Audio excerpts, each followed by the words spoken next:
हमें धर्म रक्षति रक्षता, जैसे कहा धर्म ही तो ईश्वर है, जो धर्म की रक्षा कर ले वो ईश्वर का प्यारा हो गया, उसे ईश्वर की प्राप्ति होगी। अब धर्म के लिए धर्मनिष्ठ कैसे हो, कैसे माना जाए कि हम धर्मनिष्ठ हैं, उसके लिए महापुरुषों ने 3 मार्ग दिए, ज्ञान मार्ग, भक्ति मार्ग, कर्म मार्ग। ज्ञान मार्ग, अगर जीवन में ज्ञान मार्ग से मतलब विचार, अगर हमारा विचार धर्मनिष्ठ हो जाएं, हमारे जीवन के विचार अगर धर्म में निष्ठ हो जाए, तो देखिए कर्म कहाँ था, विचार के बाद कर्म आता है। अगर विचार धर्मनिष्ठ हो जाए तो कर्म तो स्वतः ही, विचार के बाद कर्म पैदा होता है, तो कर्म तो स्वतः ही धर्मनिष्ठ हो जाएंगे।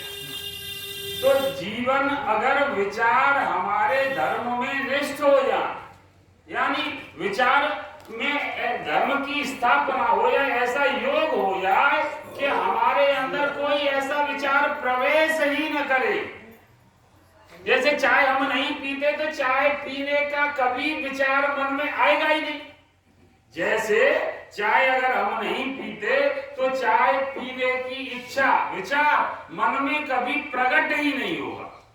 इसलिए हम कह सकते हैं कि हम चाय को नहीं लेते। ऐसे ही अधर्म, अगर धर्म हमारे विचारों में निष्ठ हो गया तो अधर्म कभी हमारे विचारों को छुएगा ही नहीं, विचारों को छुएगा ही नहीं। अब कहते हैं जैसे अरे जागते में क्या सोते में भी नहीं छुएगा। केकई जी कहती है काम क्रोध ईर्षा मद मोह और जन सपने इनके बस हो, क्योंकि सोते में कर्म तो बंद हो जाता है, लेकिन फिर भी वहां मन एक विचारों से एक संसार तैयार करता है, वहां विचार तो रहता है, विचार रहता, लेकिन विचार भी अगर धर्मनिष्ठ है तो स्वप्न में भी आपके विचार को अधर्म छू नहीं सकता। यानी स्वप्न में भी सत्य का ही आचरण होगा, धर्म का ही आचरण होगा। ऐसे व्यक्ति को धर्मनिष्ठ, उसके विचारों को धर्मनिष्ठ कहा है, वो धर्मनिष्ठ है। जैसे त्रिजटा कहती है कि स्वप्न सत्य नहीं होता, मान लिया स्वप्न मिथ्या है, लेकिन स्वप्न में भी विचार होता है। और त्रिजटा कहती है कि सपने वानर लंका जारी, जातु धाम सेना सब मारी। क्यों कहती है कि राम चरण रति निपुण विवेका, उसकी बुद्धि जो विवेक है वो धर्मनिष्ठ है, धर्म में स्थायित्व है, धर्म से उसका योग हो गया। इसलिए स्वप्न में भी उसके विचार को असत्य नहीं छू सकता। अगर स्वप्न में भी विचार आ रहा है कि कल लंका जलेगी और ये सब होगा, तो वो विचार असत्य नहीं आ सकता, वो सत्य ही आएगा। जनक जी राम जी जब सामने खड़े हैं तो वो कहते हैं कि मेरा तो सहज विराग रूप मन मोरा, सहज विराग रूप मन मोरा, मेरा तो मन जो है सहज रूप से वैराग्य को प्राप्त है। सांसारिक राग उसमें छू नहीं सकता, उसके मेरे विचारों को सांसारिक राग छू नहीं सकता। लेकिन थकित तो हो जन चंद जपोरा, इधर इनसे इनको छूता है, लेकिन मेरा विचार इनमें राग लेता है।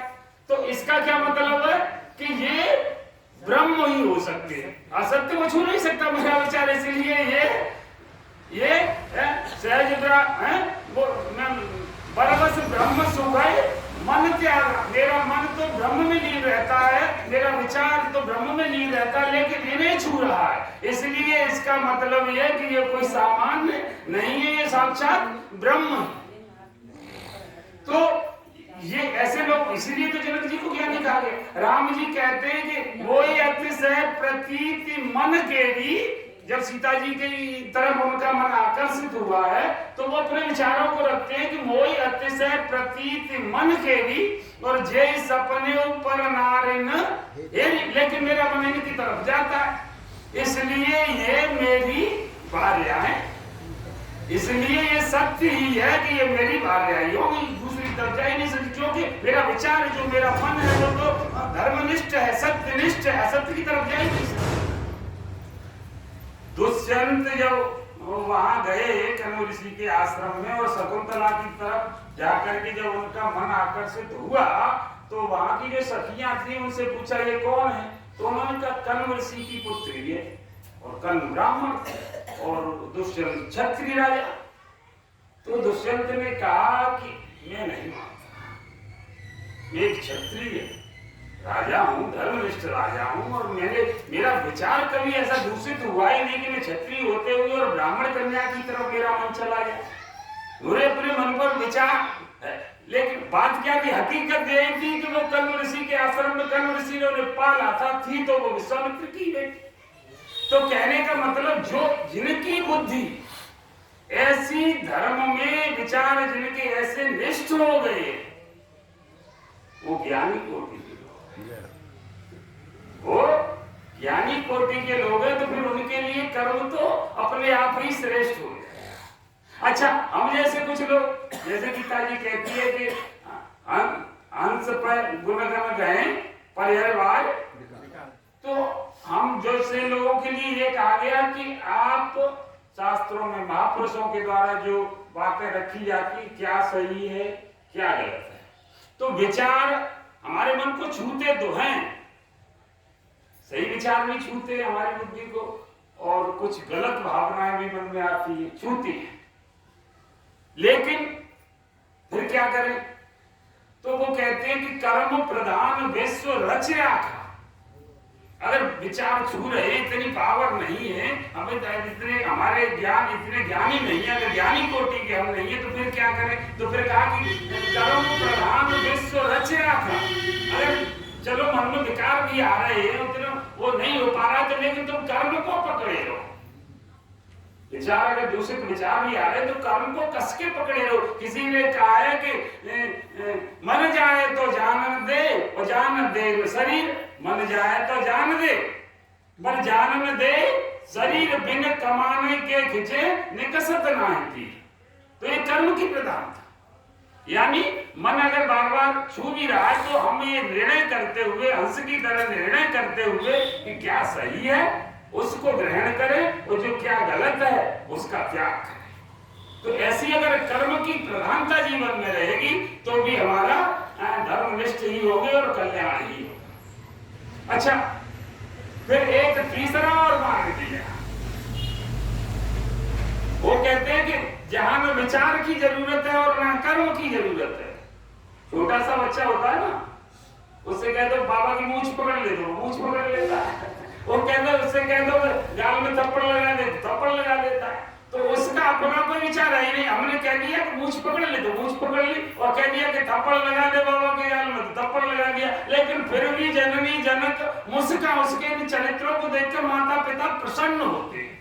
वह होता कि विशेषता किसकी है कि उसकी जो शरणागति, बच्चे की उस अपने जो कह रहा है इष्ट के प्रति ऐसी शरणागति है, कौन विचार करता है और मैं कर्म की प्रधानता को मानता कि मैं क्या कर रहा हूँ क्या नहीं कर रहा हूँ। वो तो इष्ट को ऐसे समर्पित हो गया, अपने गुरु को ऐसे समर्पित हो गया, गुरु ने कह दिया गुरुदेव को, गुरुदेव आप बस मैं आपको जानता, तो गुरुदेव मुझे क्या करना है, राम राम बोल के और काम क्या करना है, गोबर डाल, राम राम कहता रहे गोबर डाल सारी चीज। लेकिन गुरुदेव ने कहा है तो मुझे न इस पर विचार करना कि राम कौन थे, कहां थे, कैसे थे, कहां के थे, और मुझे कर्म क्या करना, गोबर डालने के लिए गुरु जी ने कह दिया तो सारी जिंदगी गोबर डालना। गुरुदेव ने कह दिया राम राम बोलता था, गोबर डालता था, मेरा कल्याण हो गया।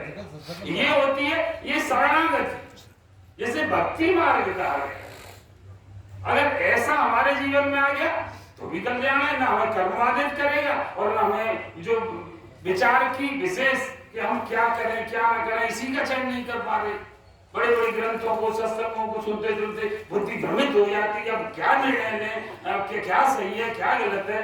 तो इसमें असमंजस ऐसी भी अवस्था हमारे जीवन की नहीं। अगर हम किसी के शरणागति हो गए, किसी एक कवि ने कहा है तो लेकिन आदिता में क्षमा चाहूंगा 1 मिनट, तो वो कहते हैं कि चाहूं न कुबेर कोष, ये भक्त की भाषा में, चाहूं कुबेर कस और कुबेर कोश और फिर सुरेश पद, चाहूं नहीं ज्ञानियों में ज्ञानी कहाऊं मैं। न मुझे ज्ञानी की आवश्यकता, न कुबेर कोश की आवश्यकता, चाहूं न कुबेर कोश और न सुरेश पद, चाहूं नहीं ज्ञानियों में ज्ञानी कहाऊं मैं, और चाहूं नहीं योग ध्यान धारणा समाधि होते, चाहूं नहीं योग ध्यान धारणा समाधि होते, जन्म मरण व्याध रहित अविचल पद पाऊं मैं। जैसे मोक्ष कहते हैं, मोक्ष की भी कामना, चाहूं नहीं व्याध रहित जन्म मरण मोक्ष पद पाऊं मैं, हैं? और उर्मे अवदेश बस एक अभिलाष शेष, उर्मे अवदेश बस एक अभिलाष शेष, ताई कर जोर निज नाथ को सुनाऊं मैं। क्या सुनाऊं? कि जिन पर मड़रा में मन मधुप मुनीसन के, जिन चरण कमलों पर मुनीसों के मन रूपी भ्रमण गुंजार करते हैं, जिन पर मड़रा में मन मधुप मुनीसन के, उन मंज पद कंजन की पनही बन जाऊं, उन मंज पद कंजन की पनही बन जाऊं। तो भक्त तो ये रहता है मेरा बस मुझे अपने इष्ट से काम है, और जैसी उसकी आज्ञा, जैसा उसका विचार वो मेरा विचार, जैसी उसकी आज्ञा वो मेरा कर्म। तो भैया कहीं भी किसी भी तरह आप जो जीवन में जैसा उतार सके वो सब, और क्षमा समय अच्छा हो गया था। जय जय श्री राम।